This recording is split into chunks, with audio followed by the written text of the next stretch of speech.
मैं पंडित Brijbhushan Sharma Braj future point के सौजन्य से आज मैं आपको भारतीय संस्कृति के अनुसार हमारे नए साल का जो प्रारंभ होने वाला है उसके बारे में बताना चाहता हूँ, क्योंकि हमारे यहाँ पे हमारे हिंदू प्रथाओं के अनुसार बहुत बहुत अलग अलग हमारे ऋषि मुनियों ने मानव के कल्याण के लिए बहुत बहुत विधियाँ बनाई, लेकिन हम लोग उस बातों को समझ नहीं पाते, आज भी नहीं समझ पाते और कल भी नहीं समझ पाते थे। लेकिन ऋषि मुनियों का उद्देश्य हमारे मानव का कल्याण करना था, लेकिन जब समय बीत जाता है तो उसका हमें ज्ञान आता है, उस समय नहीं आता। आज मैं आपको बताना चाहता हूँ नवरात्रि, चैत नवरात्रि 2023 से स्टार्ट हो रहे हैं। चैत नवरात्रि को शुभ मुहूर्त है और इस पर चैत नवरात्रि 22 मार्च से शुरू होगी और चैत नवरात्रि के दिन रामनवमी भी जाती है और 31 तारीख का इसका समापन होगा। चैत्र मास के शुक्ल पक्ष में चैत नवरात्रि में बनाई जाती है। नव का कार्य होता है, नौ और नवरात्रि का अर्थ होता है रात, और इसलिए नवरात्रि 9 दिनों के लिए अवधि से ही बनाई जाती है।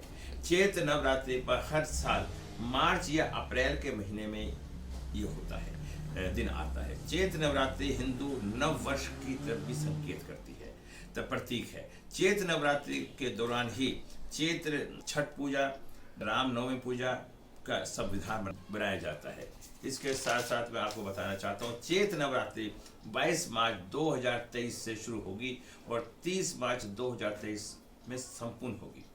उत्तर भारत में लोग इन 9 दिनों के दौरान उपवास रखते हैं। कुछ लोग 8वें दिन और कुछ लोग 9वें दिन देवी का पूजन करते हैं। कुछों के घर अष्टमी बनती है, कुछों के घर 9वें बनती है। चैत नवरात्रि में पहले दिन माँ शैलपुत्री की पूजा होती है। माँ शैलपुत्री पहले स्वरूप में शैलपुत्री के नाम से जानी जाती है। पर्वतराज हिमालय के घर बेटी के रूप में पैदा होने के कारण इनका नाम शैलपुत्री रखा। नवरात्रि पूजन के पहले दिन इनकी पूजा की जाती है। अब मैं आपको 9 के 9 देवियों के नाम बताने का प्रयास करता हूँ। प्रथम शैलपुत्री, दूसरा ब्रह्मचारिणी, तीसरी चंद्रघंटा, चौथी कंठमाला, पांचवी स्कंद माता, और इसके बाद में जो आपको बताने की इच्छा रखता हूँ जो कात्यायनी, 7वीं कालरात्रि और 8वीं महागौरी और 9वीं सिद्धदात्री। ये 9 देवियां होती हैं। अब मैं आपको छोटा सा अर्थ अलग हट के बताना चाहता हूं। उनके बीच में तो सब लोग जानते हैं, सबके पास किताबें हैं, सबके पास रहते हैं। अब मैं ये बताना चाहता हूं कि नवरात्रे क्यों बनते हैं, नवरात्रों के पीछे मेन मकसद ऋषि मुनियों का क्या था, हमने ये नवरात्रों के रूप में इन्हें क्यों पूजा किया गया।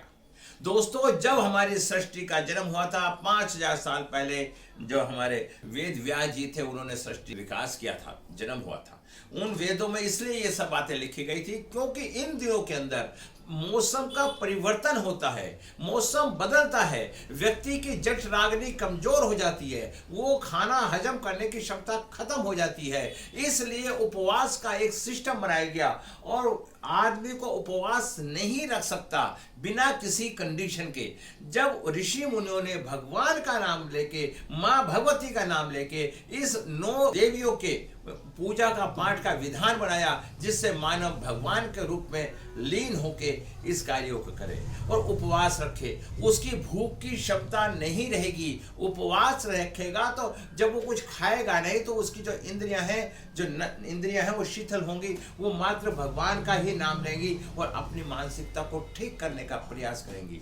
और जब उस दौरान कुछ खाना हजम नहीं होता, खाए नहीं जाता, भूख नहीं लगती, तो ऐसी स्थिति के अंदर हमने उपवास का सिस्टम रख दिया, जिससे उपवास में भूख कम लगती है और वो उपवास रूपी वो 10 दिन जो होते हैं एक दिन कट जाते हैं और हमें उपवास के माध्यम से देवी की उपासना करने से हमारे मन में शांत चित्त हो जाता है और हम ऊंचाइयों पर चलने लगते हैं। दोस्तों, मैं बताने को 9 देवी के बारे में बता सकता। अब इसके बाद मैं बताता हूँ, हमारे शरीर में 9 चक्र होते हैं, 9 द्वार होते हैं। 9 द्वार, 9 देवी, ये 9 देवी शक्ति का रूप है। हमने इन्हें देवियों का नाम दे दिया है। एक एक चक्र की एक एक शक्ति होती है। मूलाधार चक्र से लेके चक्र चालू होते हैं। जैसे जैसे हमारे चक्र ठीक होते चले जाएंगे, हमारे शरीर में, मानसिकता में एक ओज बनता चला जाएगा, और वो ओज हमारे शरीर का विकास करेगा, हमें निरोगी रखेगा, मानसिक स्थिति को ठीक रखेगा, तो हमें सब चीज अच्छी लगेगी। और उसके बाद मैं बताना चाहता हूँ, उस दिन अष्टमी कुछ लोगों के घर में अपनी अपनी मानता है, कईयों को कोई आन पड़ जाती है, कुछ लोग अष्टमी बनाते हैं, कुछ नवमी बनाती है। मैं अब आपको व्यक्तिगत एक छोटी सी बात कहना चाहता हूँ। आप पूजा करें, आप प्रतिदिन स्नान करें, प्रतिदिन स्नान करके स्वयं पे स्नान करें, और कुछ नहीं, माँ भगवती की तस्वीर रखें और पंचामृत रखें और फूल रखें और धूप अगरबत्ती रखें और माँ भगवती की आरती करें, पूजा करें, पाठ करें, उपासना करें। अपने मन की एकाग्रता रखें, और सब में पहले आप माँ भगवती की तो पूजा कर रहे हैं, और लेकिन आपके घर में जो आपकी माँ है, आप उसकी इज्जत नहीं कर रहे। आपको अपनी माँ की इज्जत करनी पड़ेगी। अगर आप अपने समाज में, देश में जो बुजुर्ग महिला है, उनके प्रति माँ का भाव रखेंगे। माँ का संबंध किससे है? अब मैं ज्योतिषीय अवलोकन करता हूं। माँ का संबंध चंद्रमा से है, और चंद्रमा का संबंध मन से है, और मन का संबंध हमारे हर दिनचर्या से है। अगर हमारा मन ठीक है, हमारी माँ ठीक है, तो हमारा सारा कार्य अपने आप ठीक होता चला जाएगा, हमें कोई परेशानी ही नहीं आएगी। हमें इन सब बातों को, अपने इन तथ्यों से, ग्रहों से इसलिए जोड़ा गया जिससे कि आदमी का कल्याण हो।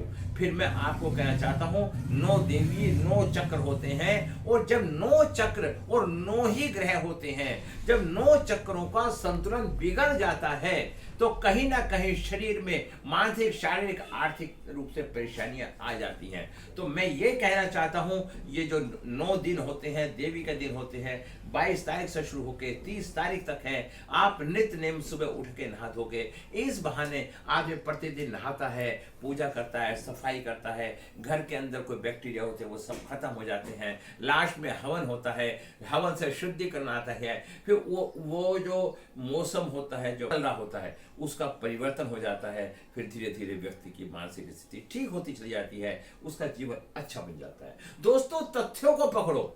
अब हम कुछ लोग कहते हैं, मैंने तो माँ भगवती की पूजा करी, मुझे क्या मिला?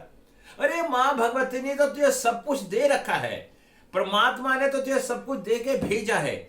जब तक हम शिकायतें करते रहेंगे, जब तक हम दुखी रहेंगे, और जिस दिन हम शिकायतें करनी बंद कर देंगे, उसी दिन हम सुखी हो जाएंगे। शिकायतें करना अपनी कमजोरी दिखाना है, और शिकायत ना करना अपनी मानसिकता को मजबूत करना है। अगर आपकी मानसिक स्थिति अच्छी है तो आपको कोई परेशानी नहीं, और अगर आपकी मानसिक स्थिति खराब है तो आपको सारी की सारी परेशानी। दोस्तों, वीडियो लंबी हो जाती है। यदि आपको मेरी वीडियो पसंद आती है तो इस वीडियो को देखें, लाइक करें और सब्सक्राइब करें, और लोग को बताएं। मेरे चैनल पे ज्योतिष भी पढ़ाई जाती है, मेरे चैनल पे कंसल्टेंसी भी होती है, मेरी 700 वीडियो हैं, एस्ट्रो टॉक पे भी मैं काम करता हूं। पर किसी को यह नहीं कहता कि मुझसे व्यक्तिगत बात करो, क्योंकि एस्ट्रो टॉक पे मैं सस्ता उपलब्ध हूँ। उज्जैन में मैं पूजा करवाता हूँ। 31 तारीख को मैं उज्जैन में भी जा रहा हूँ पूजा करवाने के लिए। मेरे पास राहु की पूजा, शनि की पूजा, महामंत्र का पूरा अनुष्ठान 1.25 लाख का मैं करवाने जा रहा हूँ। यदि आपको अच्छा लगे दोस्तों, उसके बाद एक बात और बताना चाहता हूँ। यदि आपको मेरी वीडियो, क्योंकि आज ये मीडिया के माध्यम से एक दूसरे के हम संपर्क में आ जाते हैं, क्योंकि शक्तियां तो जगह जगह बिखरी पड़ी हैं, मोती जगह जगह बिखरे पड़े हैं, उन्हें माला में पिरोना है। मैं 9 अप्रैल को दिल्ली के अंदर करोल बाग के अंदर एक बहुत बड़ा आयोजन करवाने जा रहा हूं। यदि किसी को पसंद हो तो उसकी फीस मात्र 1100 है। 1100 फीस प्रोग्राम की नहीं, मात्र होटल के खाने का खर्चा है। तो यदि आप एक बार मुझसे संपर्क करते हैं तो आपको बड़ा अच्छा लगेगा, और आप मेरे से संपर्क में आएं और अपना कार्य को सिद्ध करें। इन्हीं शब्दों के साथ मैं अपने शब्दों में विराम लगाता हूं। नमस्कार।